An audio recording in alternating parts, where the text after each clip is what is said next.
and I've picked out poems that are all based around Manchester or places in Manchester. I'm saving my football poem for the end. So the first one that I'm going to read is about the Northern Quarter, which has changed massively in the last 20 years. So I'm going to start with that one. Mooching through alleyways past midday on a Sunday, I avoid pavement cafes and their out-of-town brunches.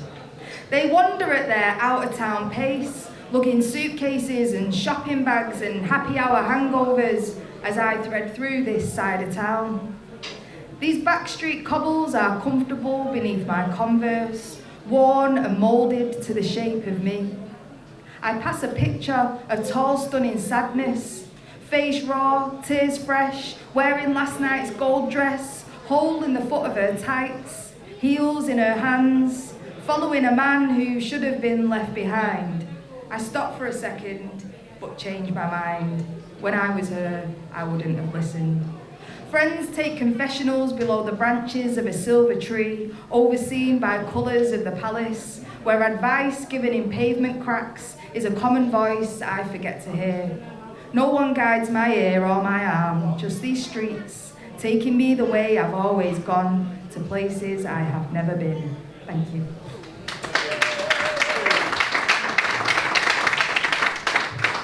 So yeah, I've got a few here now. My dad's come with me today, and two of my dad's cousins are religious FC United attendees, and I've never met them before. Still haven't met them. So if they're out there somewhere, I'm sure at some point today we'll be introduced. So I've got an audio book out at the minute on Spotify that I've done with 3 other poets based in Manchester, and this one is from there. I think I read this last time I was here, and it's My Ancestors Are From the North, so I thought it was quite fitting for today.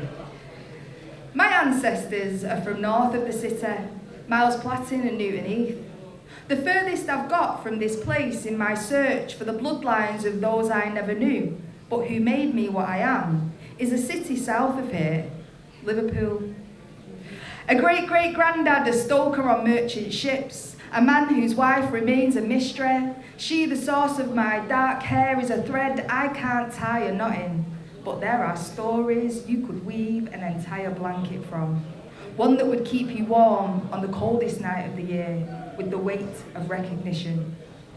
My ancestors are from north of our city. They lived in densely packed back-to-back housing and orphanages amidst unrelenting poverty, where a great-granddad lost a butcher's shop on Varley Street, giving people meat they couldn't afford because in the north of the city, people were poor. When New Islington wasn't filled with coffee shops, my ancestors were coalmen who skimmed off the top and sold from back steps and inside the pubs, from a horse with a cart whose brasses hang up in the home of an auntie I don't really know. My ancestors are from north of this city, a reputation built with elbow grease by Mancunian widows who gave their children away, by matriarchs who had 3 jobs, who shook self-pity into the street like crumbs from their tablecloths, who were married to strangers and loved without love. This is where we originate from. Over a century on, I feel their hands pull the hair from my face with an air of supervision, with that weight of recognition, reminding me that we are from the north of this city. Thank you.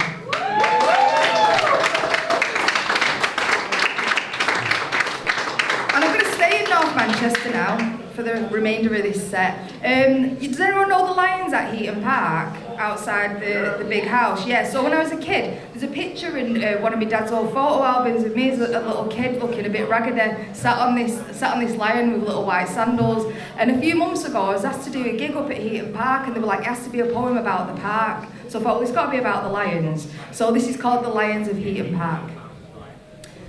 There's a photograph of a girl, cloaked in a cardigan of carnation pink. She is courageous in childhood, with hair wild from the wind, a smile wrapping around her pale face, resplendent in youth, her hand placed on a solid mane. She leans into life like a small queen, taming the keepers of Heaton Hall, lions of cast lead on stone pedestals, buoying this waif of fearlessness. Her tiny legs against mighty haunches, enveloping her white sandals and socks, protected by paladins of the park. She is yet to grow into her ears, and the knowledge that time is an illness. Beneath her, feline ferocity is softened by its furrowed brow, surveying the distance between then and now, wise to the grief in between. Her sunny face unaware of adulthood, and all that will unfold in decades to come, where both child and lion will be left in need of restoration, to be taken down and fortified, their hollows filled through change, and the will to find a steely resolve that strengthens the freedom of their daring. She spent years finding her way here, herself a monument, fleshed out, the heart of a lion gathering dreams for the next in line, a new small queen, tracking this Mancunian beat, not once kneeling before adversity, but riding high upon its back. Thank you.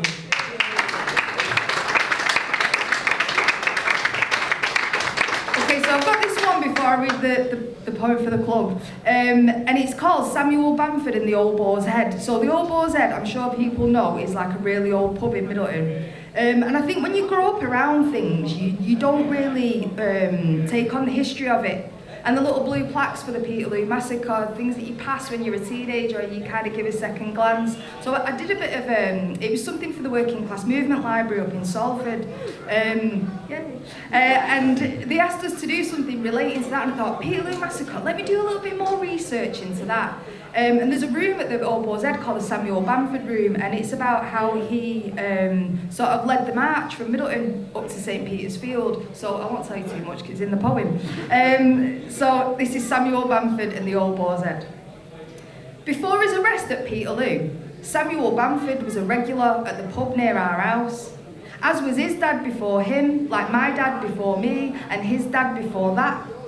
A piece of proper history in our small Mancunian town, where we'd hold all our family dues in a room named after a local revolutionary, furnished with copper-top spinning wheels in England's oldest public house, which sounds quite quaint, until you read how Bamford's father ran with the wild rough fellows of the neighbourhood on the church ale house, and drank and danced, or when nothing less would do, fought with the moodiest or merriest one or two. The spirits of those wild rough fellows of the sessions room, once known as the Thrashing Bay, were evoked at my daughter's christening, during Dad's birthday speech, at every Old Lang Syne and at least 3 wakes. I imagined Bamford on that little stage, attempting to supplement his income, selling poetry in Middleton. The black and white photos above the fireplace put his and his wife's poverty out on display, his staunch, stoic face, the same as the obelisk in the graveyard we'd sit beneath as teenagers, getting pissed, with the teasing accusation, "That's your dad, that is." Nearby, the blue plaque where protesters assembled sits, somewhat unnoticed, on the side of a terraced house, a reminder of Bamford's detailed account, like a tract from Wilfred Owen.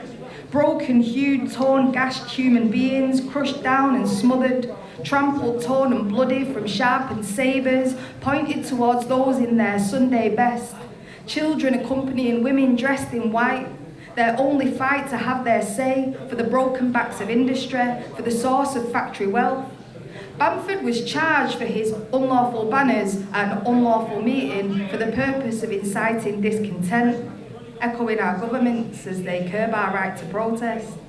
Now he's honoured in the pub with a swinging pig's head, and the words to his wife from the Lincoln King's bench, "Oh, they may bind but cannot break this heart so full of thine and thee, which liveth only for your sake and the high cause of liberty." Thank you.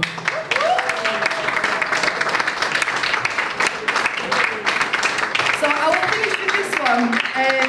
And I can't tell you how chuffed I am with the video that was made to go along with the poem. And honestly, it's been such an honour to write this, and the reception that it's been given has been brilliant. So hopefully I'll do it justice in the flesh. So this is FC United Manchester, our club, our rules. At Broadhurst Park, we've sown roots of grass into the northern earth. It's our club, our rules, our game, our turf. Built on the backs of volunteers, a place where pride is earned and fed, week in, week out, with the joy of fan-owned football. Hear our heavy footfall through the turnstiles to the terraces, a Manchester undivided. Our pitch red and melodious where each blade stands united, a harmony of home support resting on shoulders of protest, where every voice gets a vote, from the youngest to the oldest. Community grounds where we stand our ground, and there's nowhere in this ground without poetry. We're making friends, not millionaires, investing in people, not corporate shares, and the people are our art. Meet the owners in the stands, on the field, behind the bar. This collage of grafters for 20 years, running with the ball, greased by elbows, by wisdom and effort, creating space for all. Mitten's boot held aloft is symbolic of this victory.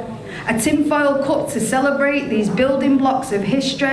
That goalie can say whatever he likes. We make stands shake, with a vibrant vision that ascends our division, whether home or away.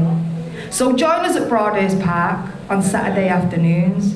Belong to a sea of red, where it's our club, our rules. Thank you.